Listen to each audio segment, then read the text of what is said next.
What's good, y'all? It's your boy Sean P. the Bluff Guy. Hey! We are back with another Berserk read through. And today we will be reading chapter 17. I think we're in a new arc. I'm not too sure. Not too sure. I'm not too sure what arc we're in. Said the Wind of the Sword. So I think this is a new arc. The Wind of the Sword. The Wind of the Swords or something like that. So I'm not too sure. For you novel guys, I'm sorry. I don't really see. I think last one we was in was the Golden Arc chapter 8. I think so. This might be Golden Arc chapter 9. Not too sure. Sorry. I'll make sure I get that straight for the next one. But this is chronologically chapter 17. Yeah. But before we get into that, make sure you guys hit that like button. Also, subscribe and hit that bell for notifications. Follow me on Twitch so you can catch these live streams in real time and you could engage with me in real time. Also, follow me on Instagram, Twitter, and Facebook. And if you want to be a part of my community, join the Discord. All of these will be in the description box below. But anyway, let's get into it. All right, so this is chapter 17 chronologically. And if you read this through the novel, again, I'm not too sure what chapter this is and what arc we're in. It said Wind of the Swords on the cover page, so we might be in a new arc. Not too sure. But I think last chapter we read in the novel was the Golden Age chapter 7 or 8. I'm not too sure. So yeah, sorry. Again, this the chapter and this stuff can be a bit confusing to me. You Berserk fans might know, like some of you people who follow this story a lot longer than I have, y'all might have a better understanding than I do. But let's get into it. All right, so we get this cover page where we see this demonic hand holding a bahilet in between its little claw fingernails. And it says, in this world is the destiny of mankind controlled by some transcendental entity or law. Is it like the hand of God hovering above? At least it is true that man has no control even over his own will. Ooh, okay. So it's like fate. It's like a fate type situation, I'm assuming. It's talking about, or like there's something in the something bigger controlling other wills, so similar to fate or destiny. Then we see that big sword that Guts has, as an adult, and it says, man takes up the sword in order to shield the small wound in his heart, sustained in a far off time beyond remembrance. Man wields the sword so that he may die smiling in some far off time beyond perception. And we see it says, the Wind of Swords. So like I said, it usually has the arc in the chapter we're on, but this says the Wind of Swords. It doesn't give us any actual chapter, right? Matter of fact, on this app that I'm using, it actually, like, the chapter kind of reset. Like we're at, like, we was like before we was like P0, right? I think that's where we were, P0 or something like that. And then now we're Berserk chapter 001. So it's almost like it reset. So I don't know what's going on. I don't really understand what's going on. We just see some troll looking guy, kind of like part animal or something, or like a minotaur or something, or a centaur or whatever, with a sword with blood on it. Okay, so we see some soldiers, walking, And we see like them holding spears with flags and stuff on it. Just a bunch of different looking flags as well. You know, one of them had like a line, or like a flame looking line on it. Another one has like a moon and some dots above it. Another one has like I want to say it's like a Swiss flag. I think I'm not too sure. I'm not too sure. All right, so we see some men at battle. I'm assuming this is the same battle that was happening the last chapter, where we left off last chapter. And it's a double page spread. It says the war has gone on for 100 years. Okay, so it's this 100-year war, I guess. We see cannon fire, people getting blown up by the cannon fire, men attacking other men, just pure and utter chaos. So we see like a lance, what it looks to be like a lance, going through a man's mouth, and then we see like a horse with a soldier next to it, and we see another lance going through a soldier's chest, and then we see a bunch of horses trampling over some bodies, and these are some heavily armored horses. Then we see the guys on these horses, and they have like those ram horns on their helmets. These guys look pretty nasty, right? Just off their armor, they look pretty nasty. They look like they may be some dangerous guys, some dangerous fellows.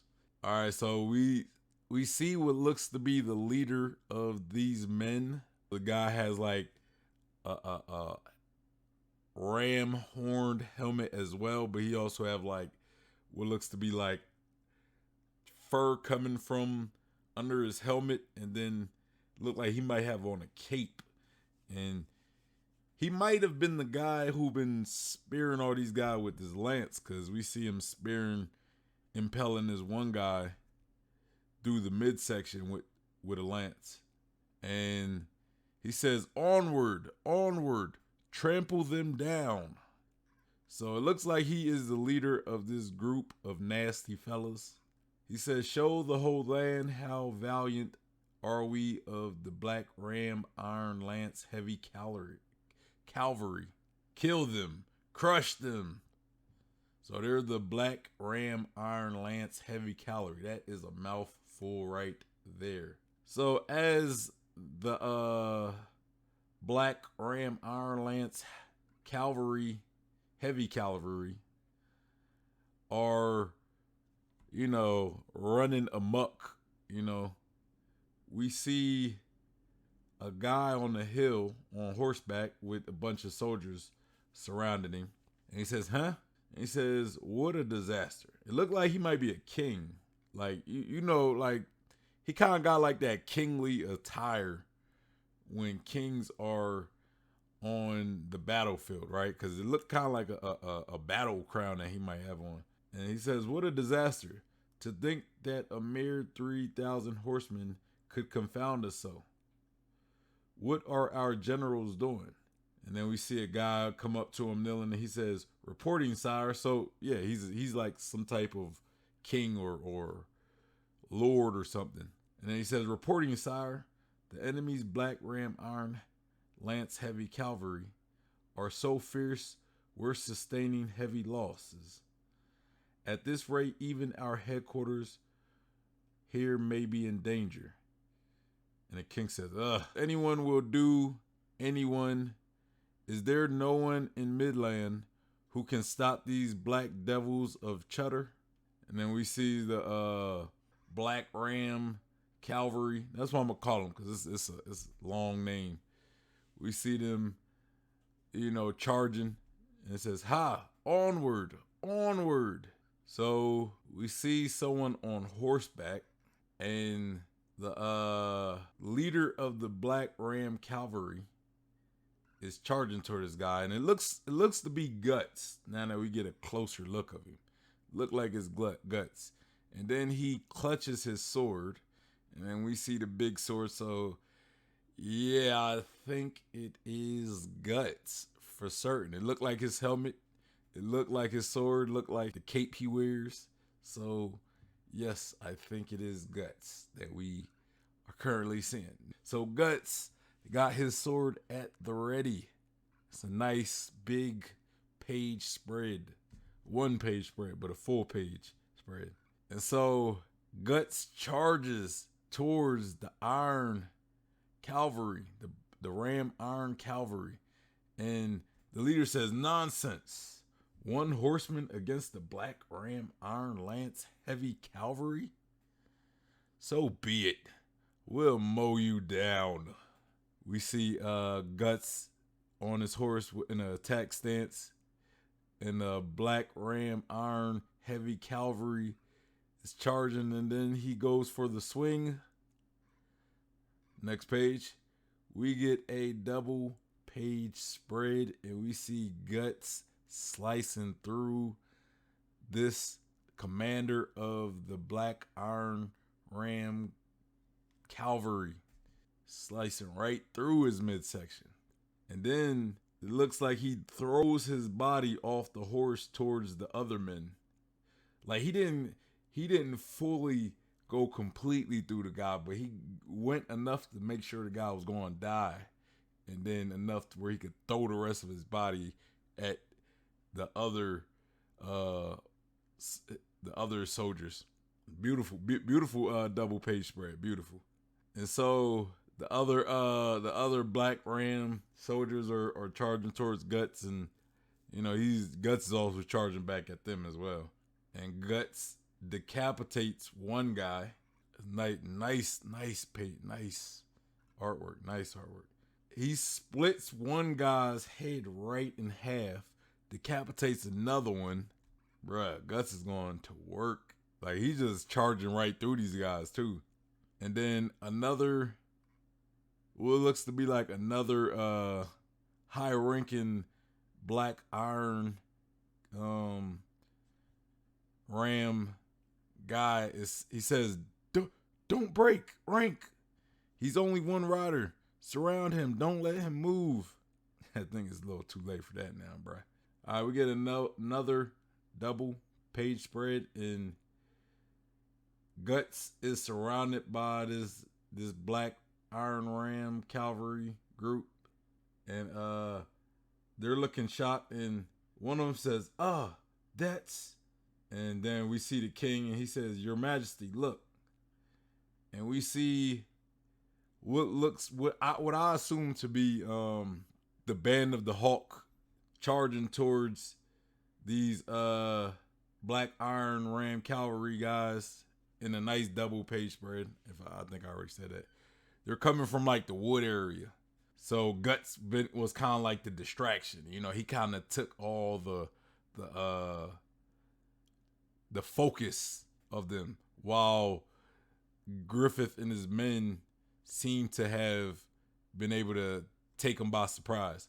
Where we see Griffith leading the group, and then the Black Iron Cavalry are saying, the band of the Hawk, the mercenary band led by the White Hawk Griffith, the Grim Reapers of the battlefield. Oh, they know. It's like, hey, you done fucked up, right? You done fucked up, right? All right, we see the band of the Hawk attacking the Black Iron Ram Cavalry, and Griffith decapitates one guy. One of the other band members also slice another guy in the neck.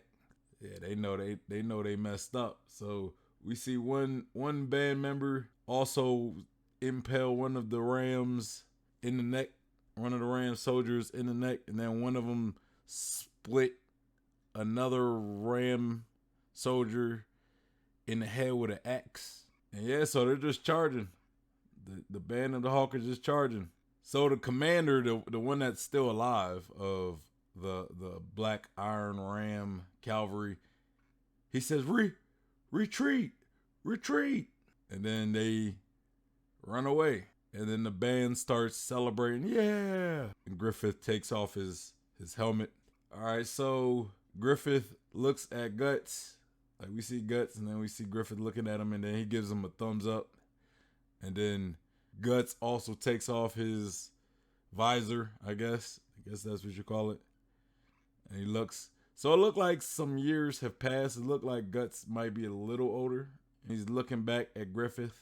All right, so I guess some time passed, and the band of the Hawk are riding through. They're riding through like this town, this walled town, walled city, and the people of the town or the soldiers of this town are like cheering. You know, they're happy at the victory that they got in this battle. One of the soldiers says, Captain Guts, you were great, Captain. Riding out there alone, that was so cool. I'm still shaking just thinking about it. You're the star of this victory. So, you know, all the band, they're like celebrating with Guts. Guts is just like, okay, Guts is getting treated like a rock star. He getting that rock star treatment. It kind of looked like, it kind of looked like, what's his name? Corka or whatever. I forget his name though. Kind of looked like him celebrating with Guts, like a little older version of him. A little bit. And they say, one of the guys in the back say, that's the leader of the Hawks Riders, or that's the leader of the Hawks Raiders for you, Captain Guts. That's our boss, right? Yeah. Gus says, woo. He says, I'm sorry about that, you guys. I went in charge out there by myself.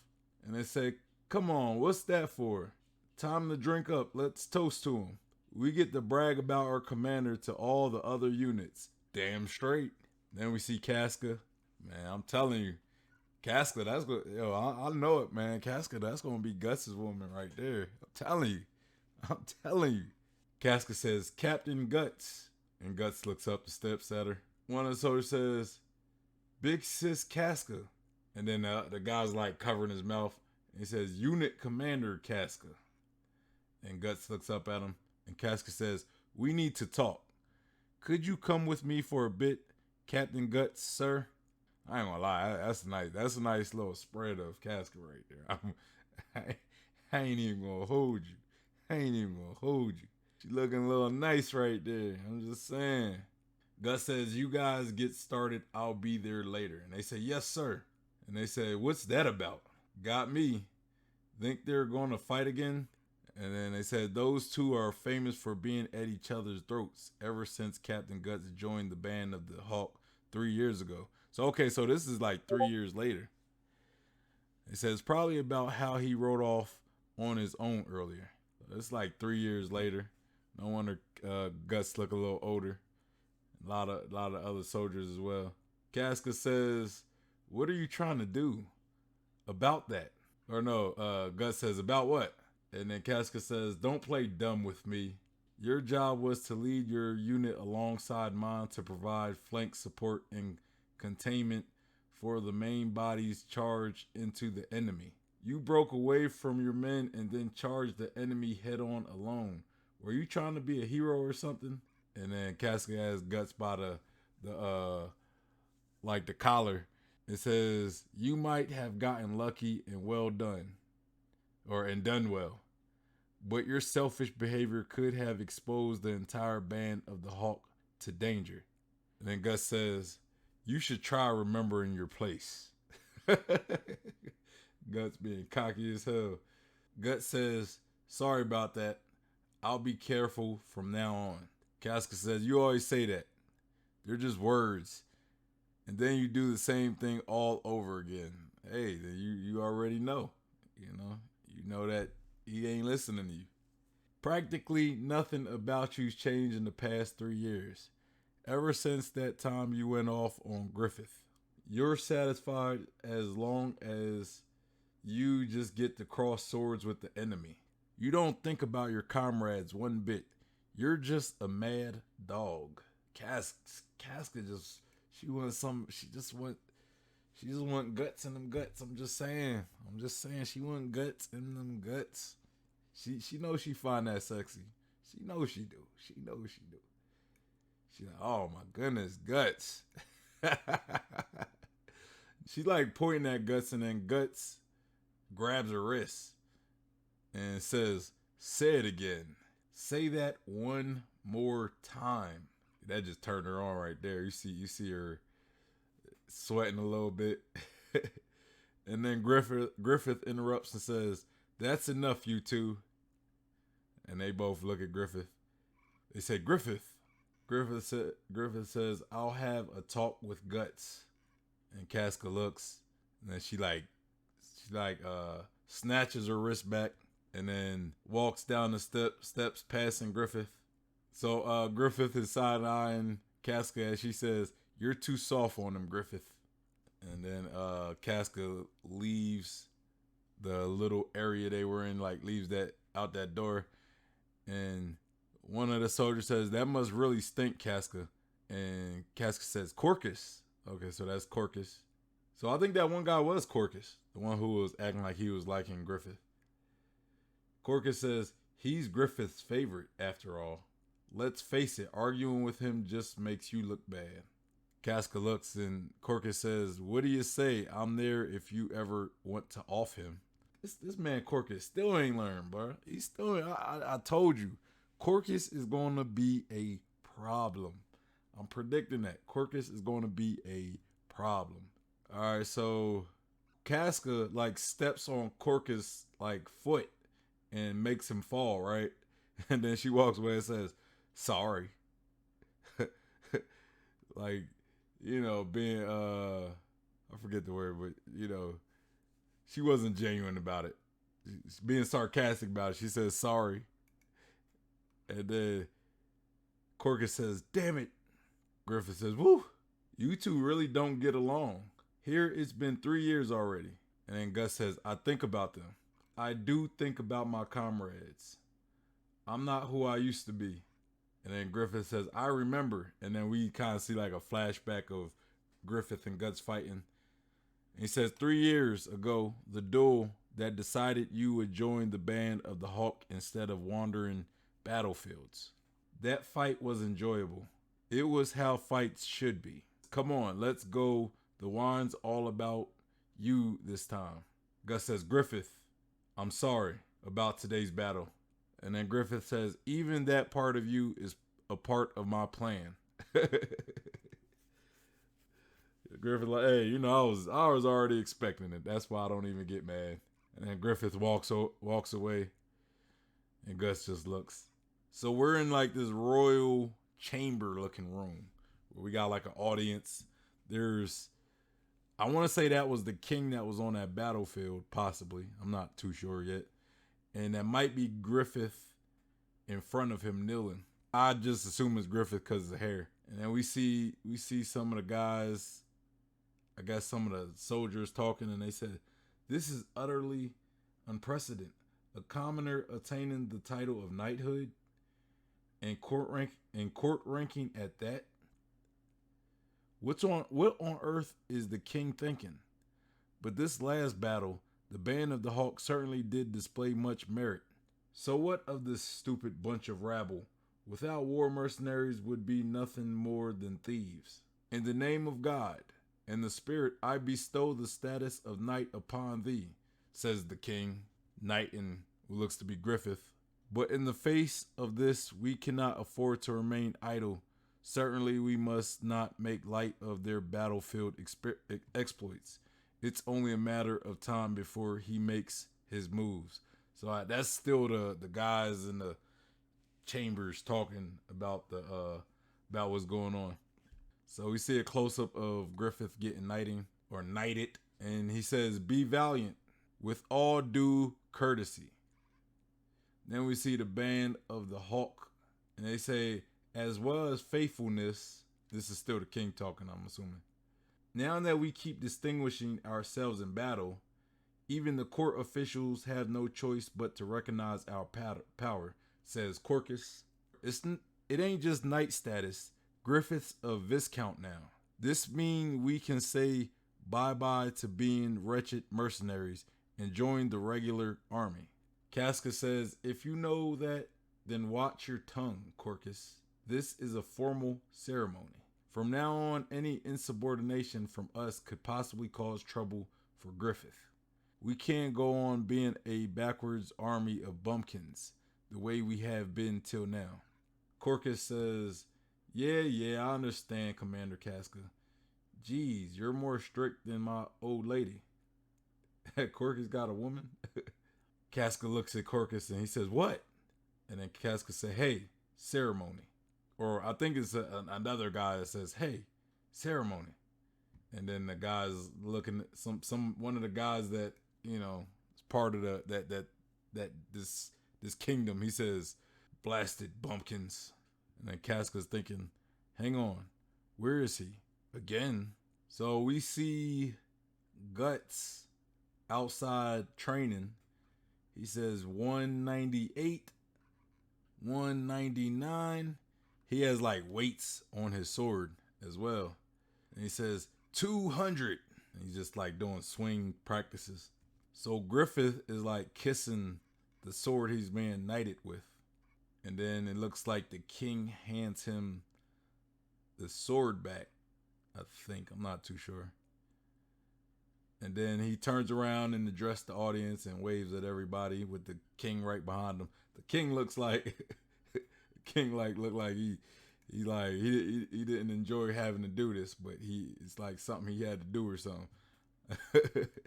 So we see Guts holding the sword, sweating, and he's like laying back on a tree, and it says the wind of swords end. So I think now each chapter is just going to have a name. You know what I'm saying? So maybe the name of that chapter was the Wind of Swords. That's what I'm assuming. I don't know. Again, I'm still kind of learning this whole structuring of Berserk's chaptering and everything. It's a little confusing, so sometimes I might just seem a little confused when I try to tell you guys what chapter we're reading. But I'm gonna try to still go chronologically based on the app that I'm using. I'm gonna still try to go chronologically for you guys, just to keep that in perspective, right? So we pretty much learn in this chapter that there is this war that's going on that's been happening for like 100 years. And as we learn this, we see this group called the Black Iron Ram Heavy Calvary Unit, right? And they're pretty much just running roughshod through this battlefield, even to where this king who's sitting on the hill observing him and his guys, they notice, and they're like, hey, like his guys are like, hey, these guys are a problem. You know, if something's not done, they might eventually come to like camp headquarters, you know. And so at that moment, we see Guts, who's 3 years older from the last time we seen him, and he's just by himself, and he charges straight at this cavalry unit. And they're like, yo, who is this guy? He's cocky. Oh, well, we're just going to have to kill him. You know, he wants to be cocky. We're going to have to kill him. But Guts ends up killing the leader of this unit, and he kills a few other ones. And at that moment, Griffith and his men pretty much use that to their advantage, the Guts being a distraction, and they start to kill off some of this cavalry unit, this Black Ram Iron Cavalry unit, and which they force them to retreat, which gives a victory to not only the Band of the Hawk, but also this army that they're helping. And so they come back to the fort that they're occupying, this town or whatever, and they're being cheered on, and Guts being cheered on, held as the hero yet again, like, oh, you're the hero of this. That was amazing what you did.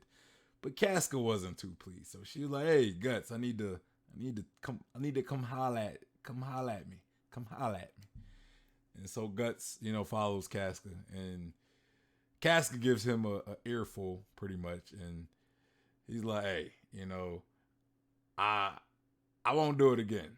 But she's like, "Look, those are just words. You always say that and do the same thing." And Guts like, she's pointing at Guts. Grabs her arm, and that's when Griffith pretty much interrupts and asks Casca to, leave the two alone so they could talk. And Guts says, "Hey, I'm sorry about that. I do care about the group. I care about the band. I care about our men. I'm sorry I went off again.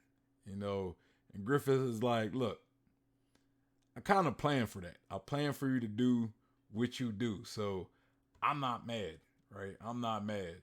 So I guess that's kind of Griffith's green light for Guts to go ahead and be Guts, because he know that they win battles with Guts doing those impulsive things. He like counts on Guts to do those things. Kind of remind me on One Piece where Law pretty much planned for Luffy and Kid to do what they do, right?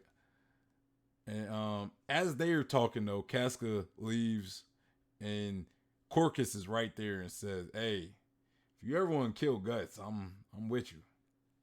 But Casca's like, "Hey, whatever." And she pretty much makes Corcus fall off the steps, and we transition into the knighting ceremony of Griffith being knighted by the king of this army that they're helping, which is kind of a upgrade or a promotion for Griffith and the band of the Hawk, because now they're no longer just going to be a band of misfits, a band of misfit mercenaries. Right now they'll be part of a kingdom and an army, and they'll probably be taken care of a lot better, right? So we get that, and as that happens, we have Guts outside training, and it's pretty much the end of the chapter. Pretty good chapter, right? The chaptering is a little confusing at this point, but I think right now that moving forward, each chapter is just gonna have a name instead of being the arc and then the chapter, right? It's gonna be the chapter and the chapter name. So that's what I'm assuming. Great chapter. The band of the Hawk, they're moving up in the game. Griffith is 3 years older. Guts is 3 years older. Everybody's 3 years older. Guts is much bigger. So, hey, I'm excited for the next chapter. But yeah, anyway, make sure you guys hit that like button. Also, subscribe and hit that bell for notifications. Comment down below. Let me know what you think of the chapter. Let me know what you think of the read through as well. Make sure you guys follow me on Twitch so you could catch me while I'm live and you can interact with me and engage with me in real time. Also follow me on Instagram, Twitter, and Facebook, and join my community. Join the Discord. All of these will be in the description box below. But anyway, y'all, it's your boy Sean P, the Bluff Guy, and I'm out of here. Peace.